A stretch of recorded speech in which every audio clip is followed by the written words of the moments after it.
Hello दोस्तों, आज हम आपको ऐसे कहानी से रूबरू कराएंगे जो सच्ची घटना है और इसे हर कोई कई बार सुना होगा। नाम है फूलन देवी। हु इज द फूलन देवी? नाम है फूलन देवी की कहानी किसी फिल्म की तरह नहीं, बल्कि दर्द, अन्याय और हिम्मत से भरी एक लंबी यात्रा है। उसका जन्म उत्तर प्रदेश के बांदा जिले के एक छोटे से गांव में हुआ। घर गरीब था, जाति नीची और परिवार में कोई ऐसा नहीं था जो उसे बचपन की तरह देखे। सब उसे बोझ ही समझते थे। पिता के पास थोड़ी सी जमीन थी, लेकिन चाचा चालाक थे और बचपन से ही फूलन चाचा के अत्याचार और लालच को अपनी छोटी सी उम्र में महसूस करने लगी थी। इतनी कम उम्र में ही उसने अपनी आवाज उठानी शुरू कर दी थी। एक बार चाचा खेत पर कब्जा कर रहे थे तो फूलन उनके सामने जाकर खड़ी हो गई और बोली कि यह जमीन उसके पिता की है। गांव वालों ने पहली बार देखा कि एक छोटी सी लड़की कितनी हिम्मत वाली है, लेकिन यही हिम्मत आगे चलकर उसके लिए मुसीबत बन गई, क्योंकि गांव में कमजोर लोग आवाज उठाए तो ताकतवर लोग उठाए उन्हें कुचलने में देर नहीं लगाते। जब फूलन सिर्फ 11 साल की थी, तभी घर वालों ने उसे एक 30 साल से ज्यादा उम्र के आदमी से शादी कर दी।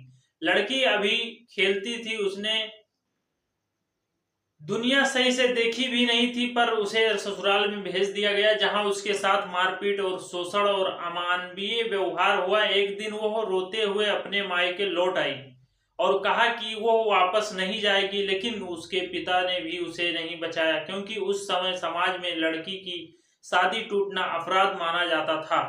गांव में उसके खिलाफ अफवाह फैलाई गई कि उसे बदनाम किया गया, गंदे नामों से पुकारा गया। एक गरीब दलित लड़की के खिलाफ बोलने के लिए गांव वालों को बस एक बहाना ही चाहिए था। पुलिस तक उसके खिलाफ झूठे केस लेकर पहुंच गई।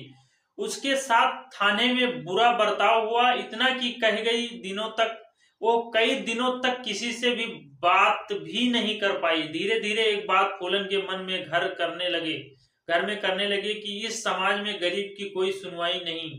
कुछ समय बाद उसे गांव के ही कुछ ताकतवर लोगों ने पुलिस से मिलकर डकैतों के गिरोह को बेच दिया। वो गिरोह बाबू सिंह गुर्जर का था। गिरोह में उसके साथ अत्याचार हुए, उसे इंसान नहीं चीज की तरह रखा गया।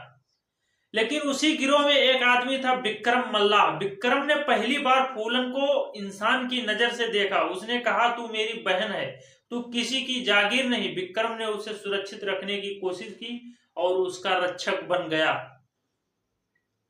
गिरोह के नेता बाबू सिंह और विक्रम के बीच झगड़ा हुआ, जिसमें विक्रम ने बाबू को मार दिया। गिरोह का नया नेता विक्रम बन गया। अब फूलन को पहली बार एक सहारा मिला। वो बंदूक चलाना सीखने लगी, अपनी रक्षा करना सीखने लगी और उसके भीतर एक नया आत्मविश्वास पैदा होने लगा। लेकिन यह शांति ज्यादा समय तक नहीं चली। गिरोह के कुछ सदस्य लल्लन और शेर सिंह विक्रम से जलते थे। एक दिन उन्होंने धोखे से विक्रम को मार दिया। फूलन पर फिर अत्याचार किए गए और वो टूट गई। उसके भीतर बदले की आग भर चुकी थी। उसने कसम खाई कि वो विक्रम की मौत का बदला लेगी। कुछ महीनों बाद 1981 की एक रात वो अपने नए बेमई नाम के गांव पहुंची। वहीं लोग रहते थे जिन्होंने विक्रम को मारने में भूमिका निभाई थी। फूलन के मन में सिर्फ एक ही तस्वीर थी, विक्रम की लाश।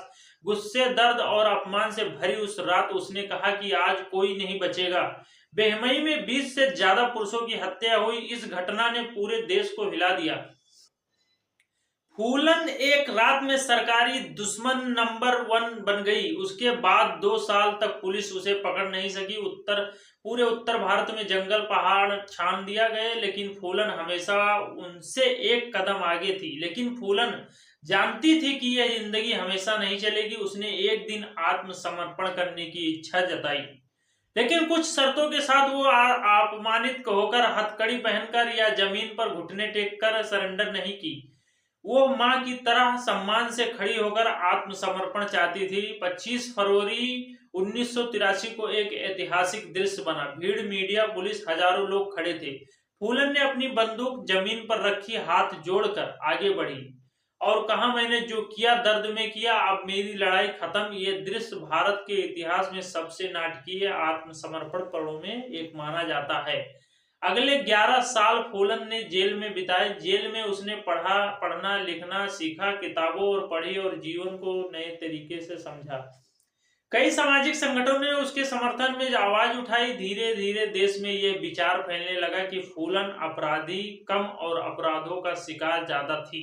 1994 में उसे जेल से रिहाई मिली। कुछ साल बाद समाजवादी पार्टी ने उसे चुनाव लड़ने का मौका दिया और जो लड़की या कभी गांव छोड़ने से डरती थी वो भारत की सांसद तक पहुंच गई। सांसद बनकर उसने कहा कि मैं उन औरतों और गरीबों की आवाज बनूंगी जिनके पास कोई नहीं है।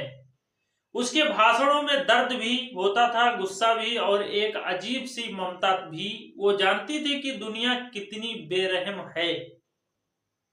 वह उन लोगों के लिए लड़ती रही जो समाज के तले दबे हुए थे, लेकिन उनका अंत शांत नहीं था। 25 जुलाई 2001 की शाम को दिल्ली में उसके सरकारी घर के बाहर दो लोग बाइक पर आए। उन्होंने फूलन पर कई गोलियां चलाई।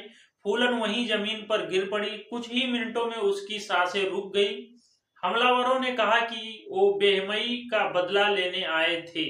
उनकी कहानी वो खत्म हो गई, लेकिन सच में खत्म हुई नहीं। आज भी भारत में जब किसी गरीब औरत पर अत्याचार होता है तो लोग कहते हैं उसमें फूलन देवी की आग है। उसकी जिंदगी बर्बाद, संघर्ष, गलतियों और बर्बादी पर चली गई थी। बहादुरी का एक बड़ा पहाड़ थी। वो गलती करने वाली भी थी और गलती सहने वाली भी। वो अपराधी कहना आसान है, लेकिन अगर कोई उसकी पूरी जिंदगी बैक से देखे तो समझ आता है कि वो खुद इस समाज की सबसे बड़ी पीड़ित थी। आज भी उसे के गांव में उसके घर के सामने कई लोग रुककर सोचते हैं एक गरीब दलित लड़की कहां से चली थी और कहां तक पहुंच गई।